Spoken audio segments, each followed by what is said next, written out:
some news coming out via Adam Sparks and some other places, Adam of the Knoxville News Sentinel, that I believe are nitpicking Nico a little bit. I'm of the same contention that you are, Jimmy, that he was for the most part a good teammate. But now we hear that maybe he missed some television production meetings. Let's kind of break these down one at a time if you don't care. Yeah. No, you shouldn't miss those. But James Pierce didn't visit with the media his entire time at Tennessee, and I've defended him. So to me, it would be hypocritical not to defend Nico. If he doesn't want to talk, that's not his job. His job is to throw a football. So, well, him missing a TV production meeting, that doesn't have any impact on his teammates. So what? They don't care. Agreed. So I don't think that that's just I don't know why he missed it. I don't know what was going on. I don't know if he was told to do it. I don't know if he screwed up his schedule, but I don't think his teammates give a flip about whether he missed a TV production meeting. Do you?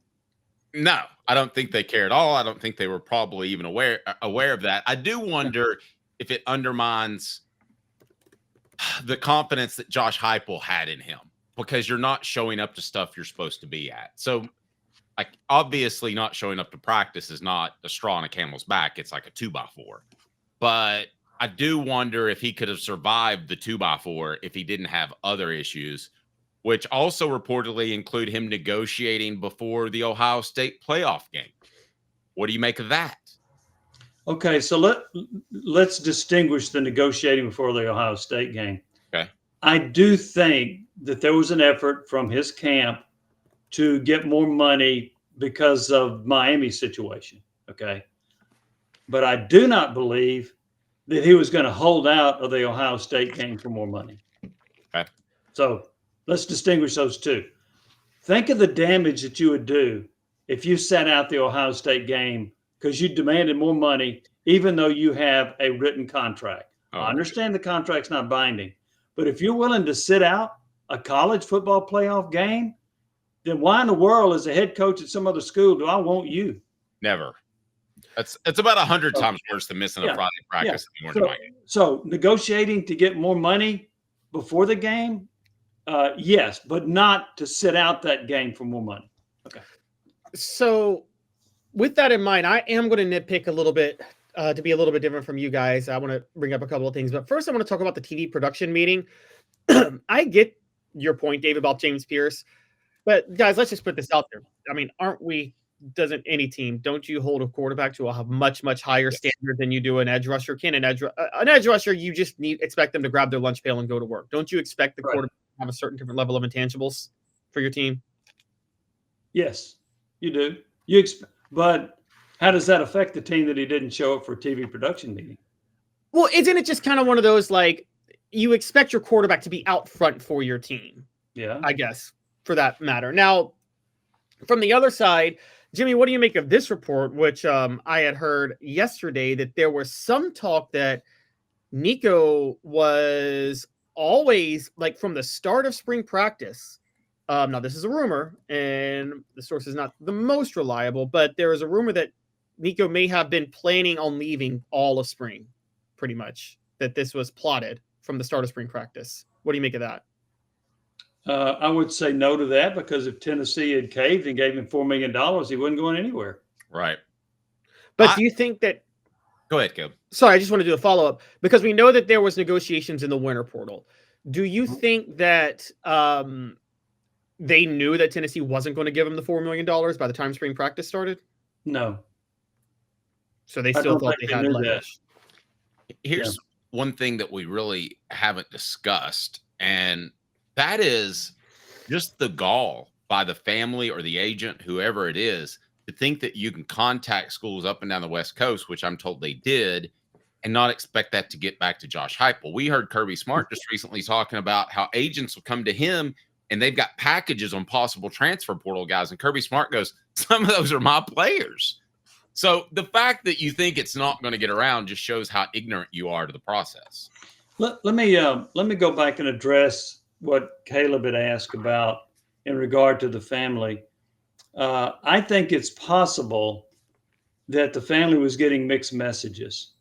I think it's possible that the collective was telling the family, we can get you the money And I think that was without the knowledge of the Tennessee football camp.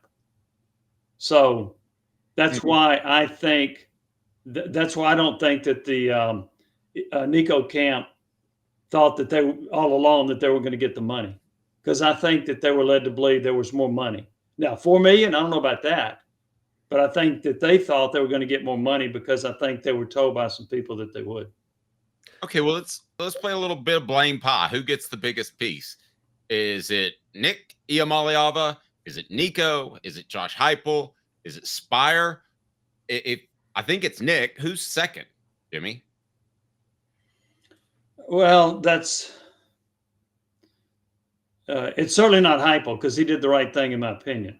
Agreed. Because if you caved in, you're going to have 30 more players on your doorstep want more money. Yep. And you don't have that kind of money, regardless of what some people say. They don't have $40 million to throw around. So, and I hate to say it's Spire, because the information I was given, I don't know if it's 100% accurate. So it's not fair for me to blame somebody for something that I don't know concretely is the truth. So I'm going to go with the number 2 person to blame by default being Nico. Even though I think he's got an overbearing parent that he is not going to contest, I would go with him. And I know we're all different, and I never grew up in a situation like that. Dave, you know, I grew up, my father was killed when I was a year old. So I never grew up in a situation where I had anybody that was overbearing telling me what to do. But I'm pretty hard-headed. No. And I would have butted heads with anybody that told me how to live my life. I would have. I can vouch for that. I've been around Jimmy enough. So go ahead. Bud Ford's aware of that too. Go ahead, Caleb. I'm hard-headed about the things I think are right. So.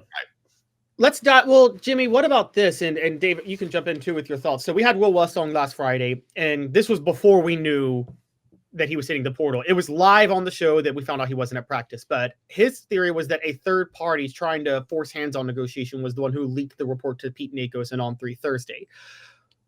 Some other reporting I got is, what if it's not Spire Sports, but what if it's just the agent of the Iamaleava family? What if the agent's telling them, I can get you guys this money? And what if he's shopping them around?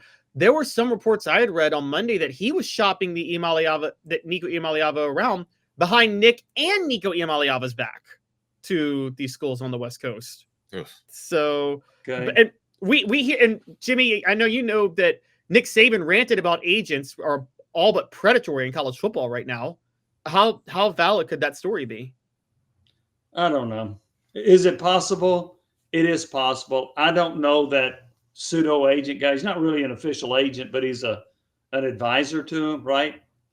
So if it's really hard for me with my journalistic background to start taking shots at people when I don't know 100% the truth. No. So, but is it possible what you said? Yeah, I can't rule that out. And if he did it, he was wrong to do that. But without knowing it completely, I can't sit here and cast aspersions toward him.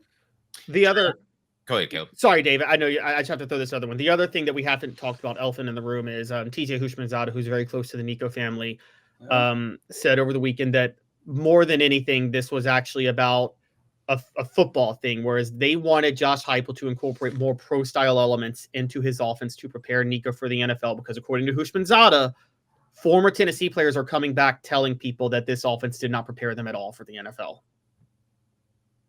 Yeah, I've heard some of that. The same, Houshmandzadeh also said that the family wanted, it wasn't about money, it was about getting better receivers and better offensive linemen.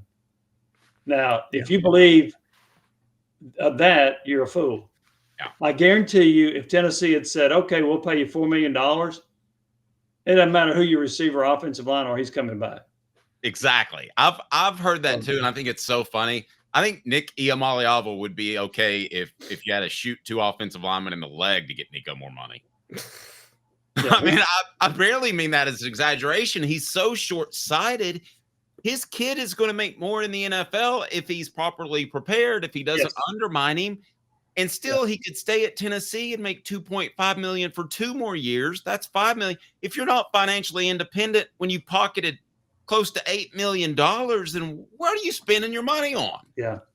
Here's the thing too. You knew the system when you signed up as a high schooler. It's a 4-year contract, right? I think Yes. we all agree it's a 4-year deal. 1 year he got paid in high school, 3 years at Tennessee. That was the contract he agreed to. Not binding, but that was a contract worth about $8 million. You knew the system coming in. Okay. So now are you looking at Hendon Hooker and saying, I don't know, that system doesn't. But why would you expect Heupel to change a system that's been highly successful for him, that led the nation in scoring and yards in 2022, that he's going to go change his system for you? Well, that's a pipe dream. So, Well, and it's sorry. Go ahead. It's also, that's just a choice you make as a quarterback, right? You can either go to a school where you're going to put up video game numbers, which will turn you into a high draft pick, or you can go to be developed for the NFL. I mean, it's no different than the 90s, is it, Jimmy, where you could go play for Spurrier and put up big numbers, or you can go play for David Cutcliffe and it'll prepare you for the NFL. One or two, right? Yeah. And so you knew that going in, or you should have known it going in. So, right. But coaches don't have the power to keep you there, which I think may be problematic in Josh Heupel's future. What if this becomes the norm and players get there, whether it's Merkling or McIntyre or whoever, and they're like, I'm not being prepared for the NFL. That could be like remember the Jeff Tedford, like he couldn't produce a great quarterback until Aaron Rodgers, and all of his quarterbacks fell apart in the NFL. If that turns out to be Heupel's reputation, he needs to manage that. Yeah, and I'm reminded of Texas Tech when they had quarterbacks that were putting up video game numbers. And so it's like, man, that system doesn't prepare you for the NFL. Sonny Crumble, Graham Harrell. I know I'm missing some others. But and then along came Patrick Mahomes. And how was he done? So I guess if you're a good enough player or a great player, that doesn't matter as much. I don't know. But you don't hear that talk about Texas Tech's offense anymore since what Mahomes has done. Yeah, so you do not. That's a great point, Jimmy. And I would venture to ask you that. Like, even like people said that about Spurrier in Florida in the 90s with Warfel and Grossman and all these quarterbacks, although Grossman did go to a Super Bowl. But are we overrating the system and not just paying attention to whether or not the quarterback is good? Like, did it matter where Peyton Manning went? He was going to make it to the NFL, right? Yes. Yeah. I think that. And I think that of a lot of quarterbacks that have done very well in the NFL. I mean, look at Jaden Daniels. He's at Arizona State, and then he goes to LSU. And Joe Burrow. I mean, Joe Burrow, his first year at LSU, he was pretty good. And then his last year, he was phenomenal. The same with Jaden Daniels. He was good his first year at LSU. Then his next year, he's phenomenal. Both of them won a Heisman Trophy. So I think a lot of it gets back to just how good is the dadgum quarterback as opposed to the system. Jimmy, I want to ask your biggest off-season, off the field, off the court stories that you've ever covered, because you got a couple of years on me. I'll share mine. I want to remind everyone that portions of the program brought to you by our friends at Ted Russell Ford Lincoln on Parkside Drive and Kingston Pike. No tariffs on those cars, and you will be absolutely pleased with your car. You'll be ecstatic when you drive off the lot knowing you got a great deal and they took care of you, didn't waste your time. I was in and out with my Jeep in 2 hours. So Jimmy's biggest off-court, off-field stories in 30 seconds. Like a blast from the past, the Super Dealer is back. Look to the skies, Knoxville. The Super Dealer is fighting for price, service, and the American-made. Ted Russell Ford is East Tennessee's #1 volume Ford dealer. Save up to $4,350 on a new Ford F-150 XLT, or get into a new Ford Ranger XLT with no payments for 90 days. Come see the Super Dealer today at either Ted Russell Ford location. Jimmy, here's my top 4. Number 1, it is Philip Fulmer getting fired. He had won a national championship. Number 2, it's Lane Kiffin leaving. The way he left was scintillating in the middle of the night, and I got to cover a riot. And then 3rd would be what I just saw with Nico. 4th would be Jerry Green drunk on ball calls. No way. Well, those are my 4. What's your top 3 or 4? You said off. Now, Fulmer got fired during the season, so you're counting that? Well, that would be an off-field development, I guess. Okay. Yeah, so not a game. In other words, the Miracle at South Bend, had I covered that, that was an amazing game. So I guess that's why I'm delineated. Yeah. Well, I got to go back to Johnny Majors. Yeah. That was one of the, because he got fired during the season. Also, the whole situation of that year was pretty remarkable. So the ones you mentioned are really good, but I've got to add Majors in that as high on that list as any one I would put, even with Fulmer, because the Majors thing occurred over from the start of the year to the end of the year. Was a saga. I'll tell you one that was pretty bizarre that you may not remember, but it affected me a lot because I had to spend so much time with it. Do y'all remember the phone fraud of 1995? I do, and you did a great job of covering that. I was a student at UT, and you didn't know me from Adam, but you did a fantastic job of covering I don't know this story, and y'all got to tell me this. I'll try to go briefly. So there were some Tennessee players that got a credit card from one of their not advisors. What am I thinking here, Dave? Help me out. It was a tutor. A tutor from one of the tutors. I'm sorry, I couldn't think of that name. So they got it from one of the tutors, and then they used this credit card, and they started making calls all over the country using the credit card, calling their parents, calling people. We even found one of them that called a sex line in Europe, and yes, I'm telling you. So we ended up making a lot of these phone calls trying to figure out who these people were. And that's how we found out it was a sex line in Europe. So I got lied to by multiple people at Tennessee that this is not true. We're not invested. You're wrong. You're barking up the wrong tree. Drop this story. And my source kept telling me to keep digging. So I kept digging through lie after lie after lie. And finally, when I felt like I had enough evidence, I went to the chancellor, who was Bill Snyder. And I said, look, I've been told a lot of different things, but is this true about this phone fraud? He said, yes, it is. And he laid out the whole thing. And I felt like that was one person that wasn't going to lie to me. So then we dug into it and started making all these phone calls. I called one guy, and I don't want to mention his name because he's in the community right now. And I said, look, you made a bunch of these phone calls. And he said, no, I didn't. That was my roommate. And I said, well, who was your roommate? Oh, I don't remember. Oh, yay. Okay, right. Oops. So, but that was a story that consumed much of my life for months because, Dave, these were thousands. This wasn't a few hundred calls. These were thousands of calls. Yeah. That were made. I remember you having something in the paper pretty much every day for 3 or 4 weeks, it seemed like. Yeah. So that was one. The reason I bring that up is it consumed my life for so long, and it disappointed me the number of people that lied to me along the way. But, as one person over there told me, I will lie to protect my players. So, I think I know who that was. Go ahead, Caleb. Also a scandal that's like would not be possible now because everybody has smartphones. It's like you'd have to explain that to people.